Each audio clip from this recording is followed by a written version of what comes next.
బాపట్ల జిల్లా వేమూరు నియోజకవర్గంలోని మండల కేంద్రమైన అమృతలూరులో మోడల్ పాఠశాల ప్రధానోపాధ్యాయుని ఆలూరి శోభారాణి జిల్లా ఉత్తమ ఉపాధ్యాయుని అవార్డును అందుకున్న సందర్భంగా అభినందన సభ నిర్వహించారు.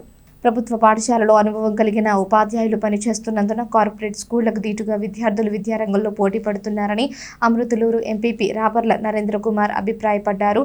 అమృతలూరు సంత బజార్లో గల మోడల్ పాఠశాలలో ప్రధానోపాధ్యాయునిగా పనిచేస్తున్న ఆలూరి శోభారాణి జిల్లా ఉత్తమ ఉపాధ్యాయునిగా ఎంపికైన సందర్భంగా సోమవారం ఎంఎస్ఆర్ పాఠశాలలో అభినందన సత్కారం చేశారు. పాఠశాల ఉపాధ్యాయుడు కెవి సత్యనారాయణ అధ్యక్షత వహించారు. మండల విద్యాధికారిని 1వ చావలి వనజాక్షి మాట్లాడుతూ ఉద్యోగులకు అవార్డు రావడం గర్వకారణమన్నారు. మన దగ్గర విద్యను అభ్యసించిన విద్యార్థి ఉన్నత స్థాయికి ఎదిగినప్పుడు ఆ గౌరవానికి మంచి విలువ లభించినట్లు ఉంటుందని, అంతకంటే అవార్డు మరొకటి లేదన్నారు. మండల విద్యాధికారి కె రమేష్ బాబు మాట్లాడుతూ అవార్డు తీసుకున్న ఉపాధ్యాయుని శోభారాణి పాఠశాలలో విద్యార్థుల నమోదును పెంచి పాఠశాల అభివృద్ధికి కృషి చేయాలని సూచించారు. మాజీ ఎంపీపీ మైనేని రత్నప్రసాద్ మాట్లాడుతూ ఇటీవల జరిగిన బదిలీలలో శోభారాణి అమృతలూరులోని ఎంఎస్ఆర్ పాఠశాలకు హెచ్ఎంగా వచ్చి సొంత ఖర్చులతో పాఠశాల అభివృద్ధికి తోడ్పడటం అభినందనీయమని చెప్పారు. అవార్డు గ్రహీత శోభారాణికి పలువురు ఘనంగా సత్కరించారు.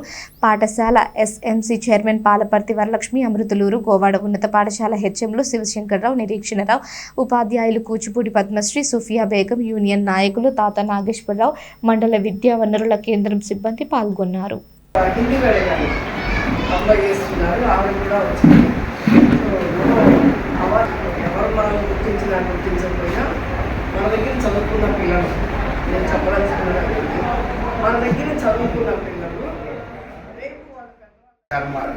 అవార్డు రావటం అంటే నేను మొన్నే 5వ తారీఖు మా టీచర్ గారి చేస్తా ఇద్దరు మరి శోభారాణి గారి రాష్ట్రాలు కూడా వస్తే బాగుంటుంది, స్కూల్ లేదు కాబట్టి చేయలేదని అనుకున్నాను.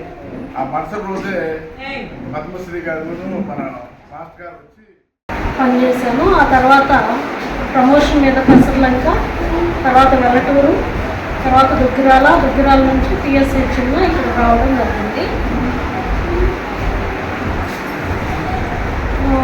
ఇన్స్పైర్ అవార్డుకి 3 ప్రాజెక్టులు సెలెక్ట్ అవ్వడం జరిగింది.